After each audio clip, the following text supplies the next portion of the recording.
In this video we will learn about how can we calculate the radius of first orbit of hydrogen atom. First of all, we should focus on this arrangement. This is the atom of hydrogen with a proton present in the nucleus, and it has electron in the first orbit. Electron has a certain mass and it is moving around the nucleus with a particular velocity, and there is a particular distance between nucleus and electron, and electron has a positive charge. This Z represents atomic number, which is 1, and it E represents the charge on proton, and here we know that equal amount of charge is present on electron, so they must experience a force of attraction, electrostatic force of attraction. Actually, atom is stable according to Bohr because it is experiencing two different types of forces which are opposite to each other with equal extent simultaneously.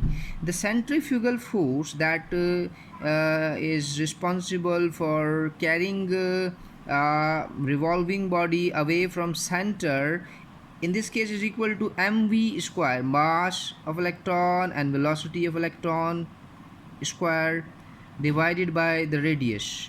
So mv square upon r is the value of centrifugal force, and at the same time electron in the orbit is experiencing another force, that is centripetal force, which is equal to the ze square. E is, because z is 1, we can simply write e square as well. So it's ze square upon r square. This is centripetal force that tends to pull a revolving body towards its center. So centripetal force is responsible for the traction of electron towards its center, and centrifugal force is responsible for carrying it away. Because these two opposite forces are absolutely equal to each other, electron neither comes closer to nucleus nor it goes away from nucleus. In fact, it keeps revolving around the nucleus in an orbitary motion. So according to Bohr, these two forces are absolutely equal to each other. mv square upon r centrifugal force is equal to ze square upon r square centripetal force. Both are equal, therefore atoms are stable. Here we will also point out another reality. We know that the product of mass, velocity and radius is called as angular momentum. So mvr, which is angular momentum of electron, according to Bohr is equal to nh upon 2 pi, where n is the value of orbit. In this case it is 1, first orbit. H is Planck's constant, which has a constant value 6.62 exponent minus 34 joule into second, and 2 is a constant number, and pi we all know is equal to 3.14, and so on. So if we rearrange this, mvr equal to nh upon 2 pi, velocity is equal to nh upon 2 pi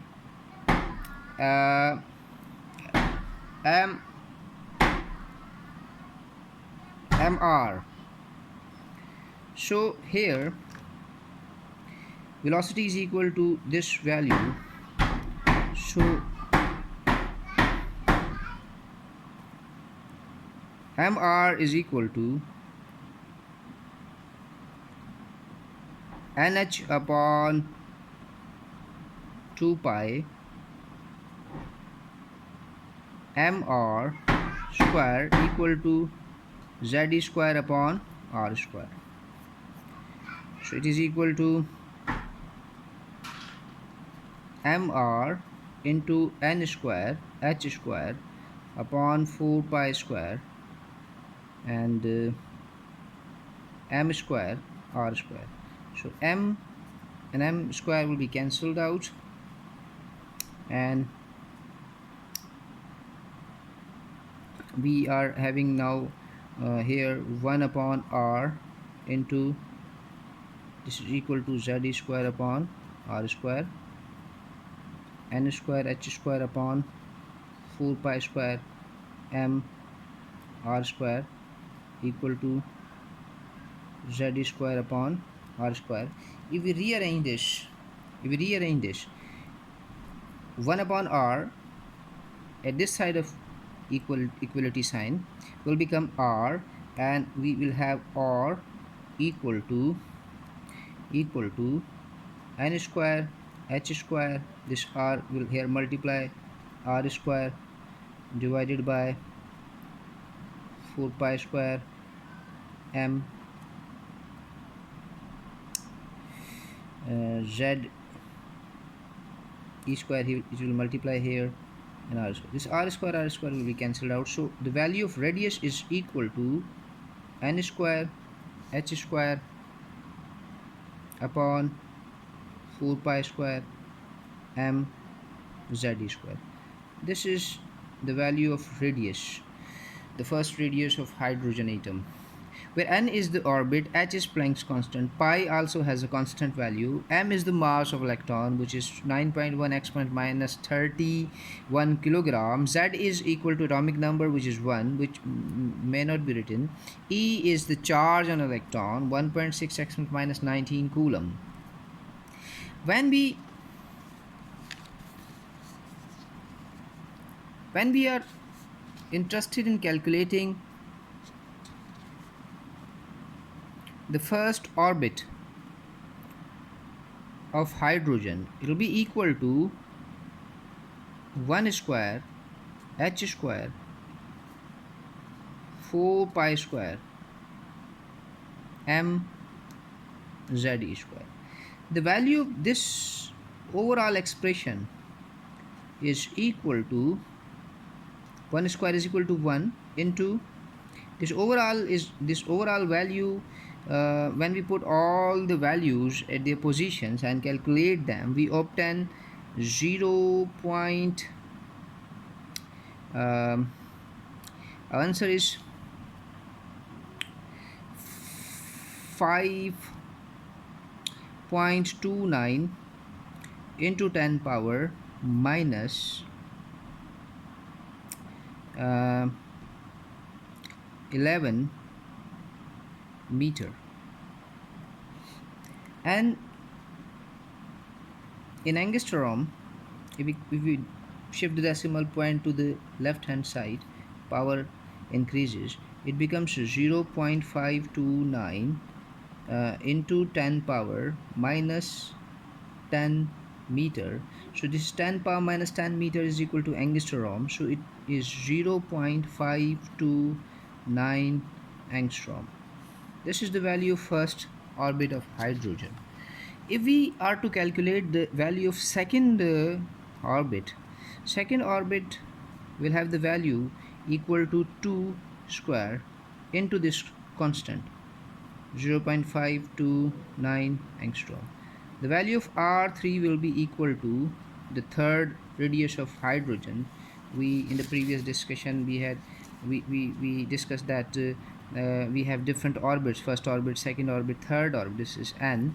So here n means r, n3 means r3.